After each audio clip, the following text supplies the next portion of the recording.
เห็นเจ้าย่างกายกับหัวใจอ้ายเกือบสลายเหมือนคนงมงวยหัวใจ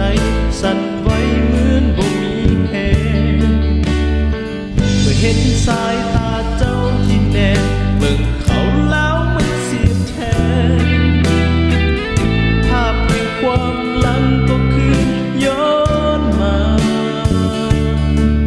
เจ้าเป็นเมียเก่าที่อ้ายนั้นเคยหักเจ้าหลายอ้ายเกือบสิตายในยามที่เจ้าหนีอ้ายมาไปมี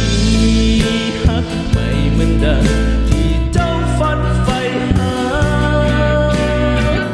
ถึงอ้ายห่วงหาแต่ต้องทำใจ